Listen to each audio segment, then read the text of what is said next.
कंवारी ननद। अंजलि की उम्र लगभग 30 साल हो चुकी थी।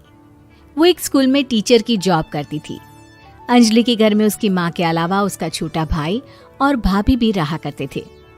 30 साल की उम्र होने के बाद भी अंजलि की अब तक शादी नहीं हुई थी। इस बात को लेकर अंजलि की माँ रुक्मिणी देवी काफी परेशान रहा करती थी। माँ, मैं स्कूल जा रही हूँ, जरा मेरा टिफिन तो दे दीजिए। अब क्या पूरी जिंदगी मैं तुझे टिफिन बनाकर देती रहूंगी? अरे कुछ सोचा भी अपने बारे में या बस ऐसे ही? क्या माँ, सुबह सुबह फिर वही बातें लेकर बैठ गई। माँ गलत क्या कह रही है अंजलि दीदी? इतनी उम्र हो चुकी है आपकी, माँ कब तक आपकी सेवा करती रहेंगी? भाभी, मैंने माँ को कब कहा कि मेरी सेवा करो? वैसे भी अपना टिफिन मैं खुद तैयार कर लेती हूँ, बस टेबल से उठाकर देने को ही तो कहा था। वैसे अंजलि दीदी, देखा जाए तो टिफिन उठाकर देने की उम्र तो आपकी है। आपका अपना घर परिवार बच्चे होते तो ये जिम्मेदारी आज आप पूरी कर रही होती। एक बात मेरी समझ में नहीं आती, अगर मेरी शादी नहीं हुई तो इसमें मेरी क्या गलती है और तुम सब लोग मेरे पीछे क्यों पड़े रहते हो? अरे कुछ कहना क्या पीछे पड़े रहना होता है?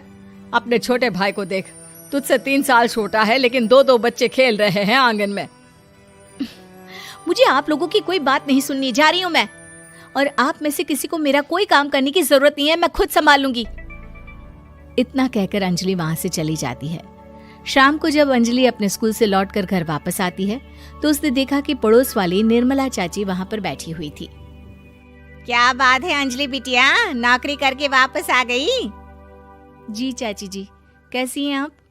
मैं तो ठीक हूँ बेटा, तुम बताओ शादी के बारे में कुछ सोचा या नहीं? अरे रहने दीजिए ना, इससे तो शादी की बात करना ही बेकार है। कुछ भी कहो तो गुस्सा करती है, बात बात पर आंखें दिखाती है। माँ, आप ऐसा क्यों कह रही है? मैंने कब आप पर गुस्सा किया? अरे अंजलि बेटा, तुम्हारी माँ ठीक ही तो कहती है। 30 की होने आई हो, अब तुम्हें भी शादी वादी कर लेनी चाहिए। चाची जी, आप तो ऐसे कह रही हैं जैसे शादी करने से मैंने मना किया हो। रहने दीजिए निर्मला चाची, हमारी अंजलि दीदी को अभी तक उनकी पसंद का दूल्हा नहीं मिला ना, इसीलिए वो शादी नहीं कर रही। भाभी, ऐसी कोई बात नहीं है। अरे तो फिर क्या बात है? तुम्हारी माँ ने तुम्हारे लिए इतने रिश्ते ढूंढे लेकिन तुम्हें कोई पसंद ही नहीं आता। क्या है ना चाची जी, हमारी ननद रानी नौकरी जो करती है ऐसे ही थोड़ी ना किसी को पसंद कर लेंगी। अरे भाई, नौकरी का घमंड है तो बात अलग है, कोई और बात हो तो बताओ, कोई रास्ता निकाला जाए। नहीं चाची जी, कोई बात नहीं है, बस मुझे अभी तक अपनी पसंद का कोई मिला नहीं है। सुन लिया आपने, इस लड़की के तो पर निकल आए हैं और इतनी उम्र में अपनी पसंद का कोई मिलेगा भी नहीं इसे। माँ, आप मेरी शादी को लेकर हमेशा मुझे ताने क्यों मारती रहती हैं? अपनी माँ की बातें तो ताने लगती है। ताने हैं? बताओ, मैंने कुछ गलत कहा क्या? देखो, ये सब छोड़ो, मेरी दूर की बुआ का बेटा है, उसकी अभी शादी नहीं हुई है, उम्र होगी कोई 34-35 साल। आप कहें तो बात आगे बढ़ाऊं? अरे हाँ, क्यों नहीं, ये भी कोई पूछने की बात है। अरे जल्दी से लड़के को यहाँ बुला लो। माँ, आप मुझसे पूछे बिना मेरी शादी की बात करने जा रही हैं और मेरी उम्र 30 भी पूरी नहीं हुई है। निर्मला चाची कह रही है कि वो लड़का 35 साल का है। अंजलि दीदी, आपको क्या लगता है इस उम्र में कोई फिल्म का हीरो आएगा आपके लिए? देखिए, अब पसंद और नापसंद की बात तो रहने दीजिए, पसंद करने की उम्र तो आपकी निकल चुकी। अब तो जो भी मिले उसी से शादी कर लीजिए, इसी में भलाई है। तेरी भाभी बिल्कुल ठीक कह रही है। अब जैसा रिश्ता मिले उसके लिए हाँ कर देना, ताकि हम भी गंगा नहाए।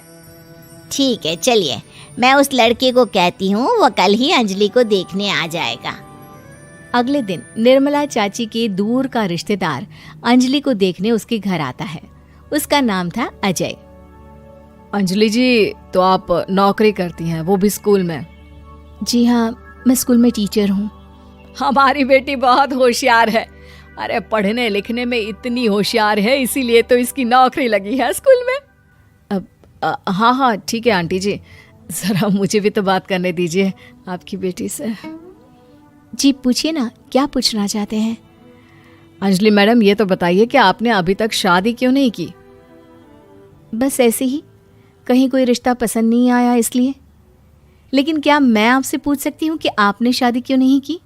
अंजलि, क्या कर रही हो तुम? लड़कियों को इस तरह की बातें नहीं शोभा देती। रहने दीजिए आंटी जी, आपकी बेटी काफ़ी पढ़ी लिखी है, मैं उनके सवाल का जवाब दे ही देता हूँ। वो क्या है ना, मुझे भी अभी तक अपनी पसंद की कोई लड़की नहीं मिली। अच्छा अच्छा, कोई बात नहीं। वैसे आपकी तनख्वाह कितनी है? कितना कमा लेती हैं महीने का? जी यही कोई 25,000 महीने। बस 25,000? इतने से क्या होता है? इतने से तो आजकल घर भी नहीं चलता। आपके कहने का क्या मतलब है?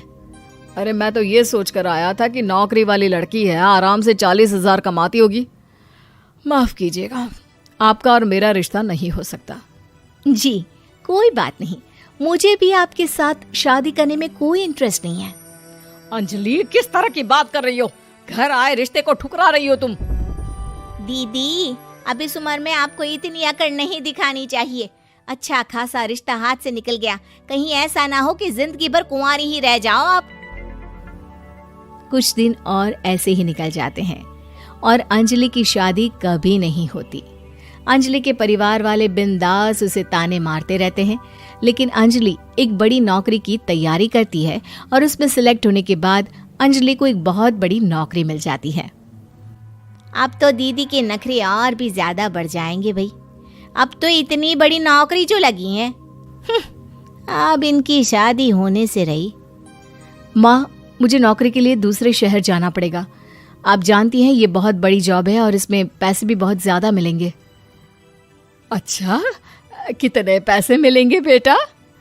माँ, मुझे हर महीने 90,000 सैलरी मिलेगी। क्या? अरे वाह वाह, ये तो बहुत अच्छी बात है। लेकिन फायदा क्या? कितने भी पैसे मिले, शादी तो हुई नहीं ना तुम्हारी।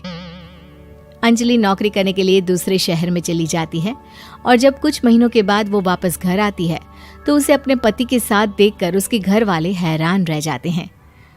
अरे अंजलि, तूने शादी कर ली और हमें बताया तक नहीं। और दामाद जी करते क्या हैं? इतनी बड़ी कार है उनकी। माँ, मैं आपको सब कुछ बताना चाहती थी, लेकिन आप सबके ताने सुनकर बहुत दुखी हो गई थी और इसलिए मैंने अपनी पसंद से शादी कर ली। मेरे पति मेरे साथ ही ऑफिस में नौकरी करते हैं और बहुत बड़े अफसर हैं। और एक बात बताऊं माँ, आज मैं बहुत खुश हूँ।